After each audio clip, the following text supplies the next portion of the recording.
നമസ്കാരം, ഇൻസൈഡിലേക്ക് സ്വാഗതം. ലോകത്തിലെ തന്നെ ഏറ്റവും വലിയ ഗതാഗത സംവിധാനമാണ് നമ്മുടെ ഇന്ത്യൻ റെയിൽവേയുടേത്.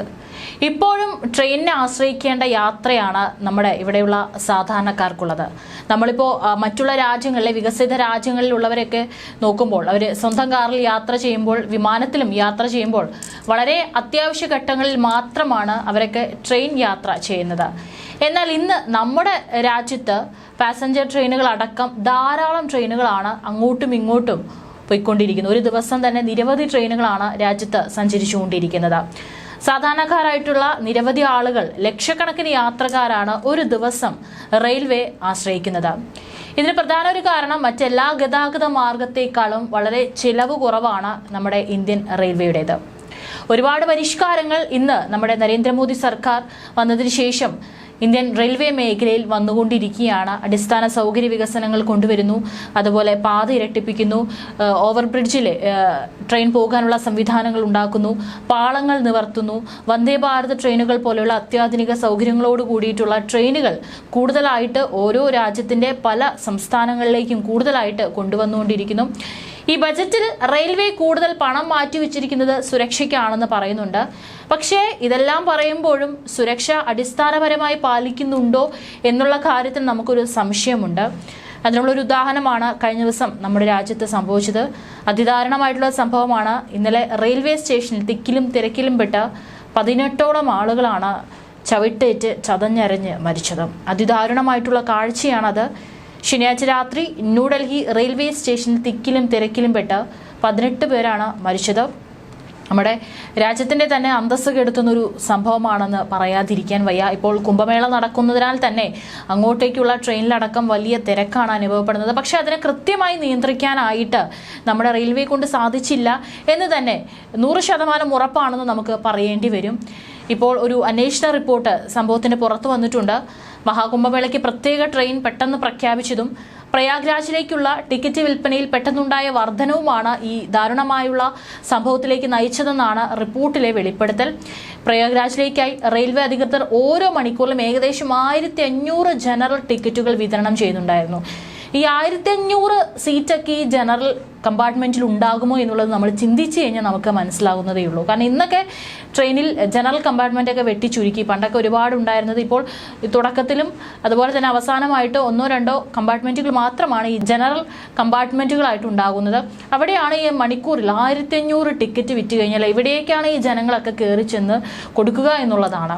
ശനിയാഴ്ച രാത്രി ഇത്തരത്തിൽ പ്രയാഗ്രാജിലേക്കുള്ള ട്രെയിൻ കയറാൻ നൂറുകണക്കിന് യാത്രക്കാർ പ്ലാറ്റ്ഫോം 14 കാത്തിരിക്കുന്നുണ്ടെന്നും ന്യൂഡൽഹിയിൽ നിന്ന് ദർഭംഗയിലേക്ക് ഓടുന്ന സ്വതന്ത്ര സേനാനി എക്സ്പ്രസിൽ കയറാൻ അടുത്തുള്ള 13ാം പ്ലാറ്റ്ഫോമിൽ ധാരാളം യാത്രക്കാർ തടിച്ചുകൂടിയെന്നും റിപ്പോർട്ടിൽ പറയുന്നുണ്ട്. വർദ്ധിച്ചു വരുന്ന തിരക്കും തുടർച്ചയായി ടിക്കറ്റ് വിൽപ്പനയും കണക്കിലെടുത്ത് രാത്രി 10 മണിയോടെ പ്ലാറ്റ്ഫോം 16 നിന്ന് പ്രയാഗ്രാജിലേക്ക് പ്രത്യേക ട്രെയിൻ റെയിൽവേ അധികൃതർ പ്രഖ്യാപിക്കുകയായിരുന്നു.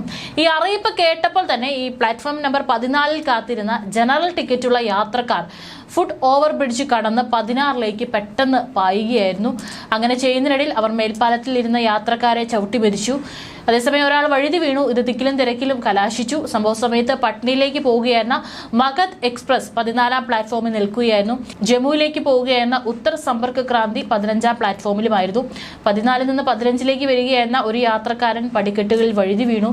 അദ്ദേഹത്തിന്റെ പിന്നിൽ നിന്നിരുന്ന നിരവധി യാത്രക്കാർക്കും പരിക്കേറ്റു. ഇതിനെ തുടർന്നാണ് തിക്കിലും തിരക്കിലും പെട്ടത്. ഇതാണ് റിപ്പോർട്ടുകളിൽ പ്രധാനമായും പറഞ്ഞിരിക്കുന്നത്.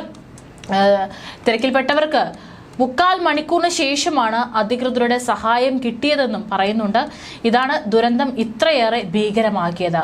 പ്രയാഗ്രാജിലേക്ക് പോകാൻ വലിയ തിരക്കുണ്ടെന്ന് രാത്രി 8 മണി മുതൽ വ്യക്തമാക്കിയിട്ടും ഇത് നിയന്ത്രിക്കാനുള്ള നടപടികൾ റെയിൽവേ അധികൃതരുടെ ഭാഗത്തു നിന്നുണ്ടായില്ല. വലിയ അപകടം നടന്നിട്ടും മൂടിവെക്കാനുള്ള ശ്രമമാണ് കേന്ദ്ര റെയിൽവേയുടെ ഭാഗത്തു നിന്നും ഉണ്ടായതെന്നുള്ള വിമർശനവും ഉയരുന്നുണ്ട്. വലിയ തിരക്കാണ് കഴിഞ്ഞ ദിവസം വൈകുന്നേരം മുതൽ ന്യൂഡൽഹി റെയിൽവേ സ്റ്റേഷനിൽ ദൃശ്യമായത്. സ്ത്രീകളും കുട്ടികളും അടക്കം നിരവധി പേർ വിവിധ പ്ലാറ്റ്ഫോമുകളിൽ തടിച്ചു തടിച്ചുകൂടിയിരുന്നു. ആയിരക്കണക്കിന് ജനറൽ ടിക്കറ്റുകൾ വിറ്റുപോയിട്ടും പ്ലാറ്റ്ഫോമിലെ തിരക്ക് ക്രമീകരിക്കാൻ അധികൃതർക്ക് കഴിഞ്ഞില്ല. സഹായത്തിന് പോലും ഉദ്യോഗസ്ഥർ സ്ഥലത്തില്ലായിരുന്നുവെന്നാണ് പരിക്കേറ്റവർ പറയുന്നത്. പ്രയാഗ്രാജ് വഴിയുള്ള എല്ലാ ട്രെയിനുകളും അവസാന 4 പ്ലാറ്റ്ഫോമുകളിൽ നിന്ന് പോകാൻ നിശ്ചയിച്ചതും ഇവിടുത്തെ തിരക്ക് കൂടാൻ ഇടയാക്കി. അപകടം നടന്നതിന് പിന്നാലെ സംഭവ സ്ഥലത്ത് നിന്ന് യാത്രക്കാരുടെ ബാഗുകളും സാധനങ്ങളും മാറ്റുന്നതാണ് കാണാൻ കഴിഞ്ഞത്. കുട്ടികളടക്കം ചെരുപ്പുകളും ബാഗുകളും മൊബൈൽ ചാർജർ, ഭക്ഷണ സാധനങ്ങൾ എന്നിവ പ്ലാറ്റ്ഫോമിന് താഴെ ചിതറി കിടക്കുന്നുണ്ടായിരുന്നു. ആദ്യം മാധ്യമങ്ങളെ സ്ഥലത്തേക്ക് പ്രവേശിപ്പിക്കുന്നതും തടഞ്ഞ അധികൃതർ മനഃപൂർവ്വം കാര്യങ്ങൾ മറച്ചുവെക്കാനുള്ള നീക്കം കൂടിയാണ് നടത്തിയത്. ഇന്ന് രാവിലെയാണ് അപകടം നടന്ന സ്ഥലം ആകെ വൃത്തിയാക്കി. തിരക്ക് നിയന്ത്രിക്കാൻ റെയിൽവേ ഒന്നും ചെയ്തില്ലെന്നും വ്യക്തമാക്കുന്നതായിരുന്നു അപകടത്തിൽ നിന്ന് രക്ഷപ്പെട്ടവരുടെ പ്രതികരണം. ട്രെയിനിൽ കയറാൻ തിക്കും തിരക്കും പിടിച്ച ആളുകൾ ചവിട്ടേറ്റ് മരിക്കുന്നത് ഒരു രാജ്യത്തിന്റെ അന്തസ്സ് കെടുത്തുന്ന വാർത്തയാണ്.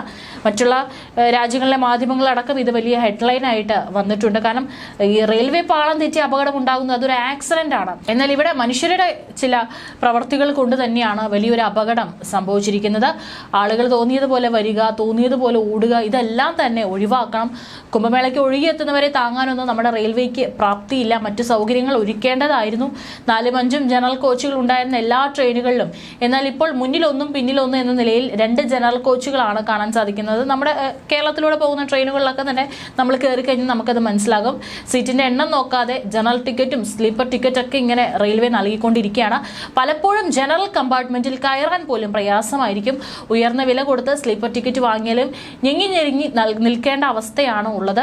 ഏതായാലും ഈ ഇന്നത്തെ കാലത്ത് നമ്മുടെ ഈ AI ടെക്നോളജിയൊക്കെ വലിയ രീതിയിൽ വരുന്ന ഒരു അവസരത്തിൽ കൃത്യമായിട്ട് ട്രെയിനിൽ ഉൾക്കൊള്ളാൻ പറ്റുന്ന ആളുകൾക്ക് മാത്രം ടിക്കറ്റ് നൽകുക, അല്ലെങ്കിൽ ഇതുപോലുള്ള തിക്കും തിരക്കും ഉണ്ടാവുകയും ഇതുപോലെ ആളുകൾ ശ്വാസം മുട്ടി ചവിട്ടേറ്റ് മരിക്കുന്ന സ്ഥിതി ഇനിയും ഉണ്ടാകാനുള്ള എല്ലാ സാധ്യതയും നമുക്ക് മുൻപിലുണ്ട്. കാരണം സാധാരണക്കാർ ദിവസവും ഏറ്റവും കൂടുതലായിട്ട് സഞ്ചരിക്കാൻ തിരഞ്ഞെടുക്കുന്ന ഒരു മാർഗമാണ് ഈ റെയിൽവേ. അതുകൊണ്ട് തന്നെ ഈ സംവിധാനങ്ങളൊക്കെ കൊണ്ടുവരാൻ നമുക്ക് കൃത്യമായിട്ട് അറിയാം.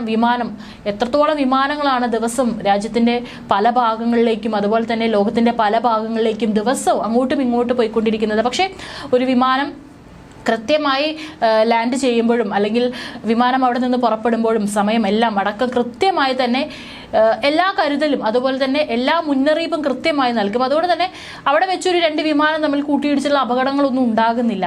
അത് തന്നെ നമ്മുടെ ഈ റെയിൽവേന്റെ ഭാഗത്തും കൊണ്ടുവരേണ്ടതാണ്.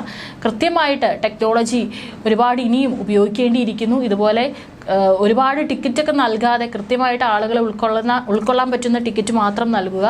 അല്ലെങ്കിൽ ഇത് വളരെ വേഗത്തിൽ ഇതിലൊരു തീരുമാനം ഉണ്ടായില്ലെങ്കിൽ അല്ലെങ്കിൽ ഒരു നീക്കം ഇന്ത്യൻ റെയിൽവേന്റെ ഭാഗത്തുനിന്ന് വന്നില്ലെങ്കിൽ ഇനിയും ഇതുപോലുള്ള അപകടങ്ങൾ നമ്മൾ കാണേണ്ടിയിരിക്കുന്നു.